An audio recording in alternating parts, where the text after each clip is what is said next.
अगर कोई शरीफ लड़की होती है रात को 9 बजे मतलब नहीं घूमती है, लड़के भी उतने उससे ज़्यादा ज़िम्मेदार है मेरे लड़के हैं, उससे ज़्यादा। बराबर नहीं है लड़की लड़का। लड़कियों के लिए बनाया गया घर काम-काज, अपना घर-बार देखे, ये थोड़ा रात में डिस्को में घूम रही है, बारों में घूम रही है। 16 दिसंबर 2012 की एक ठंडी रात दिल्ली की सड़क रोज जैसी ही थी। एक लड़की अपने दोस्त के साथ घर लौट रही थी। उसे नहीं पता था कि कुछ मिनट में ही उसकी जिंदगी हमेशा के लिए बदल जाएगी। आज की कहानी है निर्भया केस की एक सच्ची घटना जिसने पूरे देश को झकझोर कर रख दिया। Hey everyone, this is Bhumi and today we are talking about a horrific incident, Nirbhaya case, a crime that shocked the entire nation. Jyoti Singh, जिसे लोग निर्भया के नाम से भी जानते हैं। ज्योति की उम्र 22 वर्ष थी और ज्योति का जन्म उत्तर प्रदेश के बलिया जिले के एक छोटे से गांव में 10 मई 1989 में हुआ था। उसका परिवार बहुत गरीब था। पापा बद्री सिंह कई कई जॉब्स करते थे, कभी प्रेशर कुकर की फैक्ट्री में, कभी एयरपोर्ट पर लगेज उठाने का काम, कभी सिक्योरिटी गार्ड का। उसकी माँ आशा देवी घर संभालती थी। ज्योति 3 भाई बहनों में से सबसे बड़ी थी और घर की इकलौती बेटी भी थी। परिवार बेहतर जिंदगी की तलाश में दिल्ली आ गया था। वह दिल्ली के द्वारका एरिया में रहते थे। ज्योति बचपन से ही बहुत ही ज्यादा इंटेलिजेंट थी। उसके हमेशा ही अच्छे मार्क्स आए। उसके पापा ने एक इंटरव्यू में कहा था, मैंने अपनी बेटी को कभी बेटी नहीं समझा, मैंने उसे बेटों जैसा पाला। जो लड़कों के लिए मैं अपने सपने देखता था वही ज्योति के लिए भी देखा था। वो कहना चाहते थे कि उनके लिए ज्योति और उनके 2 बेटों में कोई फर्क नहीं है। इससे हमें पता चलता है कि वो उसे अपना बोझ नहीं समझते थे। ज्योति ने देहरादून के एक प्राइवेट इंस्टीट्यूट से फिजियोथेरेपी में 4 साल का कोर्स किया। पढ़ाई का खर्चा बहुत था, करीब 3 लाख रुपया, जो उनके पापा ने अपनी जमीन को बेचकर जुटाए ताकि बेटी डॉक्टर बन सके। ज्योति दिन रात मेहनत करती थी। वह सुबह सुबह 4 बजे उठकर पढ़ाई करती थी, फिर कॉलेज जाती थी और वो बहुत ही ज्यादा होनहार स्टूडेंट थी। 2012 में वो ग्रेजुएट हो चुकी थी और दिल्ली के सफदरजंग हॉस्पिटल के साथ सेंट स्टीफेंस हॉस्पिटल में फिजियोथेरेपी की इंटर्नशिप कर रही थी। तब उसकी सैलरी सिर्फ 18,000 पर मंथ थी, लेकिन वो इससे भी बहुत ज़्यादा खुश थी। उसका सपना था डॉक्टर बनना, अच्छी नौकरी करना और अपने मम्मी पापा को अच्छी ज़िंदगी देना। वह घर की कमाई में भी काफ़ी मदद करती थी। ज्योति को फिल्में देखना भी काफ़ी पसंद था। 16 दिसंबर 2012 की शाम उनके दोस्त अविंदर ने फोन किया और ज्योति को फिल्म देखने के लिए बुलाया। ज्योति ने माँ से कहा कि वो फिल्म देखने जा रही है, क्योंकि कुछ दिनों में उसकी इंटर्नशिप शुरू हो जाएगी और फिर दोस्तों के लिए टाइम नहीं मिल पाएगा। माँ ने परमिशन भी दे दी और वो शाम के करीब 3:30 से 4 बजे के बीच में घर से निकली और रात को फिल्म लाइफ ऑफ पाई देखकर लौट रही थी। उसके साथ उसका दोस्त अविंद्र भी था, जो एक सॉफ्टवेयर इंजीनियर था। वो दोनों काफी अच्छे दोस्त थे। तो शाम के करीब 8:30 बज रहे थे। ज्योति सिंह और उसके दोस्त अविंद्र प्रताप पांडे साकेत के सिलेक्ट सिटी वॉक मॉल में फिल्म लाइफ ऑफ पाई देखकर निकलते हैं। फिल्म खत्म होते ही दोनों खुश थे, सामान्य बातें कर रहे थे। बाहर ठंड थी। दिसंबर की दिल्ली की रात। वो मुनीरका बस स्टैंड पर पहुंचते हैं, जहां ज्योति को द्वारका जाना था। रात करीब 9:30 बजे एक सफेद प्राइवेट बस आती है और उससे पहले वो कितनी सारी गाड़ियों को रोकते हैं, बट कोई भी द्वारका जाने के लिए तैयार नहीं था, जिसकी वजह से उन्हें उस बस में ही जाना पड़ता है और जिस पर बोर्ड लगा था यादव ट्रांसपोर्ट। और वो बस द्वारका को ही जा रही थी। बस में लाइट जल रही थी और कुछ पैसेंजर्स दिख रहे थे। बस ड्राइवर राम चिल्लाता है, द्वारका चलो जल्दी। ज्योति और अविंद्र बस में चढ़ जाते हैं। टिकट था 10 रुपया और बस में कुल 7 लोग थे। ड्राइवर राम सिंह, उसका भाई मुकेश सिंह और 4 अन्य, विनय शर्मा, पवन गुप्ता, अक्षय ठाकुर और एक 17 साल का नाबालिग मोहम्मद अफरोज। बस चलती है लेकिन रूट भटक जाती है। ज्योति के फ्रेंड ने जब इस बात पर पूछा कि ये जो रास्ता आप लोगों ने ले रखा है ये तो ठीक नहीं है, तब जवाब में हमलावर बेशर्मी से कहते हैं, रात को लड़की को लेकर घूम रहे हो, मजे ले रहे हो ना। अविंद्र उन्हें डांटते हुए कहता है, वो मेरी फ्रेंड है, उसके बारे में गलत मत बोलो। और बस इतने में ही झगड़ा शुरू हो जाता है। वो सारे लोग मिलकर रविंद्र पर टूट पड़ते हैं और उसे तब तक मारते हैं जब तक वो बेहोश ना हो गया हो। रिपोर्ट्स के मुताबिक वो लोग उसे एक जंग लगी रॉड से मारते हैं और इतना मारते हैं कि उसके हाथ पैर टूट गए थे, उसका सर तक फट गया था, टिंटेड ग्लास थे, बाहर से कुछ नहीं दिख सकता था और उन्होंने अंदर बस की लाइटें भी बंद कर दी थी। अब ज्योति पर हमला होने वाला था। वो चिल्लाती है और मदद मांगती है, लेकिन बस के दरवाजे बंद थे, बाहर कोई उसे सुन नहीं सकता था। हमलावर उसे घसीटकर बस के पीछे लेकर आते हैं और वहां शुरू होता है सबसे क्रूर हिस्सा। 6 लोग बारी बारी से ज्योति के साथ घिनौनी हरकत करते हैं और सिर्फ इतना ही नहीं, उस रॉड को उसके शरीर में डालते हैं, यानी कि उसके प्राइवेट पार्ट्स के अंदर, और इतनी जोर से कि उसकी छोटी आंतें और बड़ी आंतें फट जाती हैं। शरीर के अंदर 90% तक चोटें थी। ज्योति दर्द से चीखती है, लेकिन वो दरिंदे रुकते नहीं। याद रखना, इनमें से एक हमलावर 17 साल का भी था, क्योंकि सजा देते वक्त तो वो माइनर हो गया था, बट इस टाइम जब वो ऐसी हरकतें कर रहा था तब वो माइनर नहीं था। ज्योति इतनी बहादुर थी कि ऐसी हालत में भी उसने हार नहीं मानी। उसने लड़ाई की और अपने नाखूनों से उन 3 हमलावरों के चेहरों और हाथों पर गहरी खरोंचें दी। उसने कम से कम 3 को काट भी लिया था, लेकिन वह अकेली थी और वो लोग थे 6। हमले के दौरान अविंद्र को भी नहीं बख्शा, उसे भी पीटा और उसके साथ भी गलत हरकत करने की कोशिश की गई। फिर उन लोगों ने ज्योति और रविंद्र को वैसी ही हालत में सड़क पर फेंक दिया। जगह थी महिपालपुर, फ्लाईओवर के पास NH8 पर। इसके बाद वो हमलावर वहां से चले गए, अपनी बस साफ करने लगे, खून पोंछने लगे और सबूत को मिटाने की कोशिश करते हैं। और यहाँ ये दोनों उस ठंडी रात में विदाउट क्लॉथ सड़क पर पड़े हुए थे। रात के करीब 10:45 पर एक राहगीर वहां से गुजरता है और इन्हें देख लेता है। ज्योति और अविंद्र सड़क के किनारे पड़े हुए थे, बुरी तरह से घायल, खून से लथपथ और ठंड से सिकुड़ रहे थे। और वो आदमी फिर पुलिस कंट्रोल रूम पर फोन करता है। दिल्ली पुलिस की PCR वैन वहां पर आती है और ये सब देखकर वो भी हैरान रह जाती है। जैसी हालत उन दोनों की थी वैसा उन्होंने पहले कभी नहीं देखा था। पुलिस वाले पहले तो कंबल ढूंढते हैं और उन दोनों को उस पर लपेट कर उन्हें हॉस्पिटल ले जाते हैं। हॉस्पिटल का नाम था सफदरजंग। ज्योति की हालत इतनी खराब थी कि डॉक्टर ने कहा, ऐसे केसेस आज से पहले मैंने कभी नहीं देखा। उसकी आंतें बाहर निकल आई थी, शरीर में भयानक इन्फेक्शन होना शुरू हो चुका था। और यहाँ घर पर उसकी मॉम वैसे ही बहुत ज्यादा परेशान थी, क्योंकि 11 बज चुका था और उनकी बेटी का कोई नामो निशान नहीं था। वो उसे बार बार कॉल कर रही थी, बट फोन स्विच ऑफ आ रहा था। रात करीब 11:45 पर पुलिस ने ज्योति के पापा को फोन किया और कहा कि एक एक्सीडेंट हो गया है। शुरू में पुलिस ने उन्हें पूरी सच्चाई नहीं बताई, उनको ऐसा बोला कि सिर्फ एक्सीडेंट हुआ है। ज्योति के पापा तुरंत सफदरगंज अस्पताल पहुंचे। बाकी परिवार को उन्होंने फोन किया और वो सुबह के लगभग 2 बजे उस हॉस्पिटल में पहुंच पाए। परिवार जब पहुंचा तो ज्योति की हालत देखकर उन्हें सदमा लग गया। माँ आशा देवी ने बाद में इंटरव्यू में बताया कि वो रात भर रोती रही। ज्योति की हालत इतनी ज्यादा खराब थी कि डॉक्टर को लगा कि शायद वो सुबह तक भी ना बच पाए। उसके शरीर में खून की कमी हो गई थी और ब्लड प्रेशर भी बहुत कम था और साथ ही साथ में बॉडी टेम्परेचर भी गिर रहा था। छोटी और बड़ी आंत दोनों फट चुकी थी और बाहर भी निकल आई थी। प्राइवेट पार्ट्स भी पूरी तरह से डैमेज हो चुके थे और साथ ही साथ इन्फेक्शन भी शुरू हो गया था, क्योंकि जो रॉड थी वो जंग लगी हुई थी।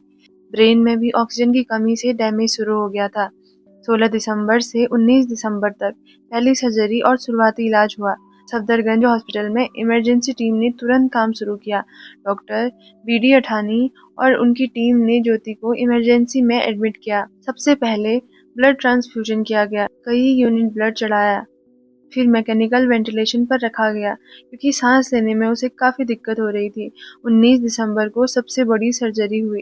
डॉक्टर ने पेट खोला तो देखा कि छोटी आंत का ज्यादातर हिस्सा नेक्रोसिस हो चुका है। उन्होंने आंतों का 95% हिस्सा निकाल दिया, सिर्फ 2 फीट आंत बची थी। डॉक्टर ने कहा, इसके बिना जिंदगी मुश्किल है, लेकिन हम कोशिश कर रहे हैं। इस ऑपरेशन के बाद ज्योति की कंडीशन थोड़ी स्टेबल रही, लेकिन अभी भी क्रिटिकल थी। 20 से 25 दिसंबर के बीच ज्योति को कई बार कार्डियक अरेस्ट आया और हर बार डॉक्टर ने उसे CPR देकर बचाया। फीवर तो बहुत तेज था और साथ ही साथ खून में भी इन्फेक्शन फैल चुका था। डॉक्टर ने ब्रेन प्रेशर को भी कम करने के लिए दवाइयां दी। ज्योति लाइफ सपोर्ट पर थी, वेंटिलेटर, डायलिसिस और कई तरह की मशीनें। इस बीच ज्योति ने होश आने पर पुलिस को बयान दिया। उसने अंगुली से लिखा, मुझे बचाओ और मैं जीना चाहती हूँ, उन हैवानों को जला दो। ये बयान सुनकर पूरा हॉस्पिटल स्टाफ रो पड़ा। अब 26 दिसंबर, जब कंडीशन बहुत ही ज्यादा क्रिटिकल हो गई थी, तो उसे सिंगापुर ट्रांसफर करने का फैसला किया गया। इंडिया में अब ज्यादा कुछ नहीं किया जा सकता था। गवर्नमेंट ने फैसला किया कि ज्योति को सिंगापुर के माउंट एलिजाबेथ अस्पताल में भेज दिया जाएगा, जहां पर मल्टी ऑर्गन ट्रांसप्लांट की सुविधा थी। स्पेशल एयर एम्बुलेंस तैयार की गई, जिसमें आईसीयू की सुविधा भी थी। सुबह ज्योति को एयर एम्बुलेंस में शिफ्ट किया गया। फ्लाइट में डॉक्टर की टीम थी, लेकिन उड़ान के दौरान ही ज्योति को कार्डियक अरेस्ट हुआ। पूरे 3 मिनट तक उसकी पल्स नहीं चली। डॉक्टर ने सीपीआर किया, किसी तरह उसकी पल्स वापस लाए। सिंगापुर पहुंचते पहुंचते उसका ब्रेन डैमेज हो चुका था। अब 28 दिसंबर को ज्योति को निमोनिया, पेट में गंभीर इन्फेक्शन, किडनी लीवर फेल और बाकी भी बहुत कुछ हुआ था। डॉक्टर ने कहा, हम कोशिश कर रहे हैं, लेकिन चांस बहुत ही ज्यादा कम है।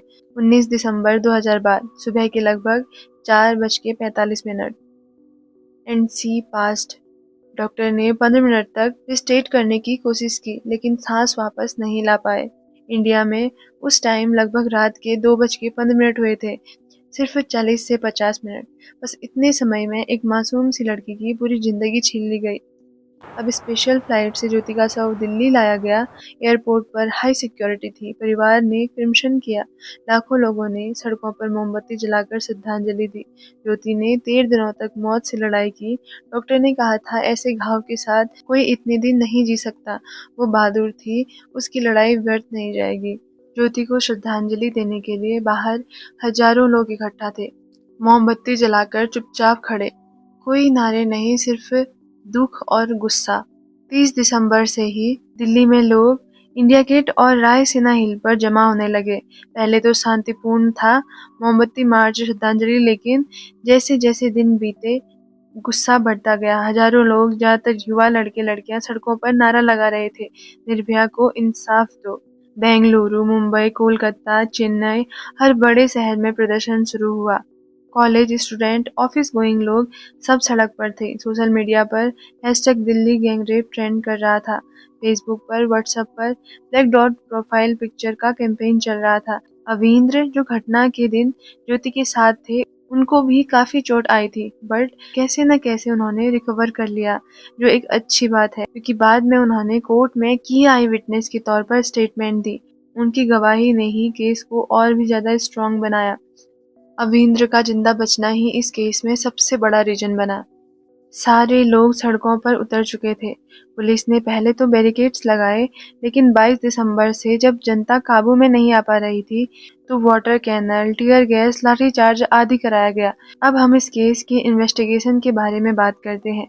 घटना के दिन 16 दिसंबर, जब ज्योति और अविंद्र को होश आया, तो तब उन्होंने पुलिस को अपना स्टेटमेंट दिया। अगले 24 घंटे के अंदर अंदर एक स्पेशल इन्वेस्टिगेशन टीम बनाई गई, जिनके लीडर थे डीसीपी चंदन चौधरी।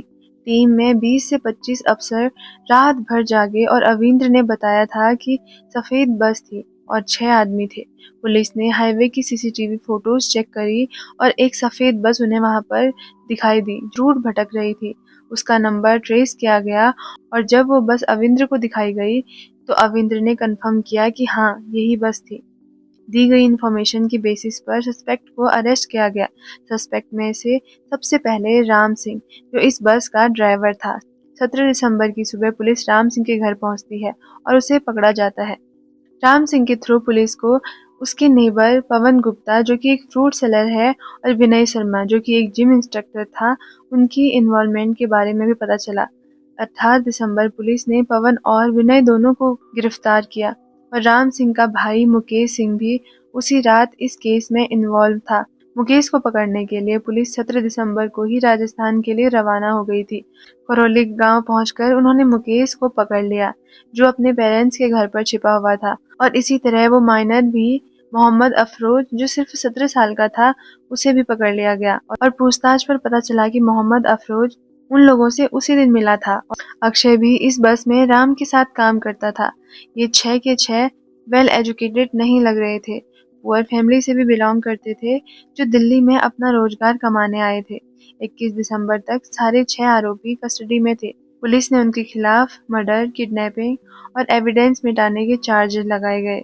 ये गिरफ्तारियां इतनी तेजी से हुई कि लोगों ने पुलिस की तारीफ की, लेकिन ये तो सिर्फ शुरुआत थी। असली लड़ाई तो अदालत में थी। गिरफ्तारी के बाद गवर्नमेंट ने प्रेशर में आकर फास्ट ट्रैक कोर्ट बनाए। 2 जनवरी 2013 को साकेत कोर्ट में पहला फास्ट ट्रैक कोर्ट शुरू हुआ। ट्रायल जनवरी में ही स्टार्ट हो गया। सारे आरोपी कोर्ट में पेश किए गए। प्रोसिक्यूशन ने सबूत पेश किए, डीएनए एविडेंस, और अविंद्र ने अपने गवाह वहां पर दिए। और बस की सीसीटीवी फुटेज ज्योति के मरने से पहले मजिस्ट्रेट के सामने अपना जो बयान दिया था वो भी बहुत ज्यादा पावरफुल था। लेकिन ट्विस्ट तब आया जब 11 मार्च 2013 को मुख्य आरोपी राम सिंह जेल में मरा मिला। पुलिस ने कहा सुसाइड था, वो फैन से लटक गया था, बट डिफेंस लॉयर का कहना था कि मर्डर है और ऑफिशियल्स ने मार दिया।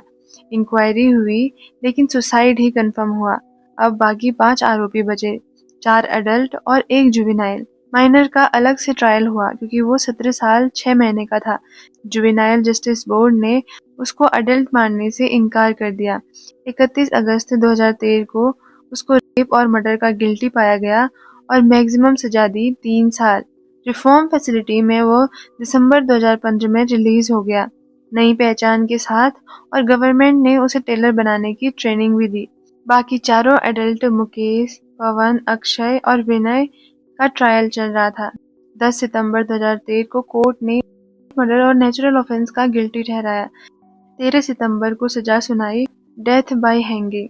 कोर्ट रूम में तालियां बजी, पब्लिक का कहना, और ज्यादा प्रोटेस्ट की वजह से ये मुमकिन हो पाया। लोग खुश थे सजा से, लेकिन कहते थे कि जल्दी एग्जीक्यूट करो। ज्योति के पेरेंट्स ने मीडिया से कहा हमारी बेटी की आत्मा को शांति मिलेगी जब ये लोग फांसी पर लटकेंगे। सजा के बाद आरोपियों ने अपील की। अपील देने की वजह से सुप्रीम कोर्ट ने एग्जीक्यूशन स्टे कर दिया, और जिसके बाद 5 मई 2017 को सुप्रीम कोर्ट ने भी डेथ सेंटेंस कंफर्म की। कोर्ट ने कहा ये rarest of the rare case है। रिव्यू पिटीशन जुलाई 2018 में रिजेक्ट हुई और एक अपील प्रेसिडेंट के पास गई और वो भी रिजेक्ट की गई। डेथ वारंट्स जारी हुए और जनवरी 2020 में, फरवरी, इसके बाद मार्च, और हर बार स्टे हो गया क्योंकि आरोपी नई पिटीशन डालते रहे। पब्लिक में फ्रस्ट्रेशन बढ़ता गया। हर एनिवर्सरी पर 16 दिसंबर कैंडल मार्च प्रोटेस्ट होते रहे। आखिरकार 20 मार्च 2020 को सुबह 5 बजे तिहाड़ जेल में चारों आरोपी मुकेश, विनय, पवन और अक्षय को फांसी दी गई। ये 7 साल बाद हुआ, बट हाँ, अब कोई भी आरोपी बाहर नहीं था, एक उस माइनर के अलावा, और वो अभी भी फ्री है। राम सिंह को तो पहले ही मौत मिल गई थी। तो आज की ये वीडियो हम यहीं पर ख़त्म करते हैं, और इस केस के बारे में आपके जो भी थॉट्स हैं आप कमेंट सेक्शन में ज़रूर बताना।